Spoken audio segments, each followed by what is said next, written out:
These two maps show something quite remarkable, and frankly, a little confusing. The map on the left might soon be completely filled. It shows the number of states that have lifted same-sex marriage bans.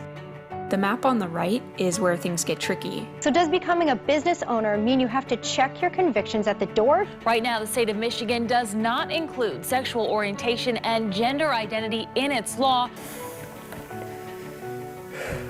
I'm just really nervous. What do I owe this honor?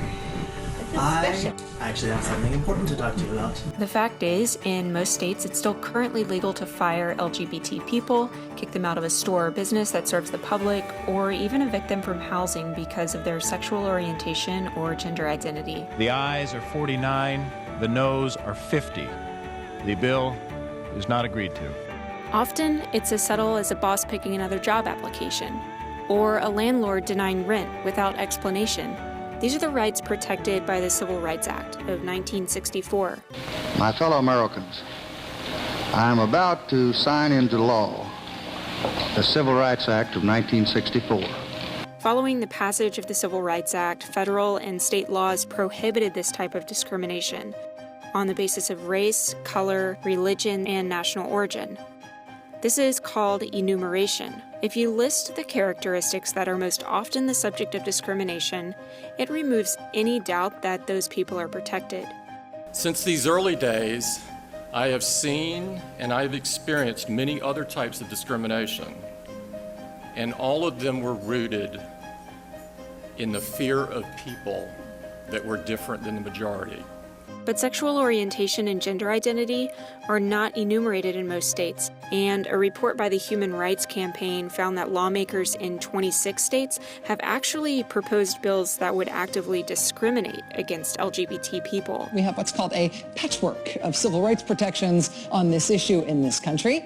Sam Brownback, the governor of Kansas, went so far as to write an executive order to reverse a measure that protected LGBT people from discrimination. On top of all of this, there's systematic discrimination across many schools throughout the country. Ellen DeGeneres has been speaking out, voicing her outrage about the cruelty that spiraled out of control in our schools and beyond.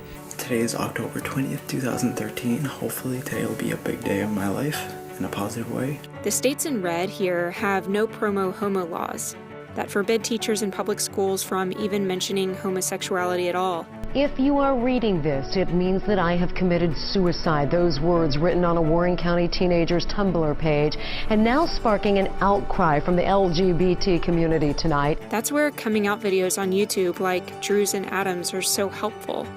So I have something serious I wanted to talk to you about. Yeah, I like guys. I have to tell you that I'm gay. Okay. Always have been, always will be. And you know how I drew that in 7th grade, and how in 7th grade I wanted to kill myself. It's been something that I've not liked for a while, especially when people called me fag a lot. There are too many kids out there suffering from bullying, rejection, or simply being mistreated because of who they are. There's proof that enumeration works. GLSEN, an organization that advocates for LGBT students, says students who go to schools with enumerated LGBT policies experience significantly lower severities of bullying. Federal investigators are looking into accusations that Minnesota's largest school district discriminates against gay students following 7 student suicides in fewer than 2 years. These are laws that save lives. 2012 was the first year in U.S. history where more people supported same-sex marriage than people who didn't. You know, I'm kind of destroying every hope and dream you ever had for me. No, not at all. And today, 71% of people in the U.S. live in a state where marriage equality actually exists. Public figures have been more open discussing their own sexuality, and popular TV shows have begun to incorporate more LGBT characters in the stories they tell. But if you look at these two maps side by side, it's clear that LGBT civil rights battles are far from over.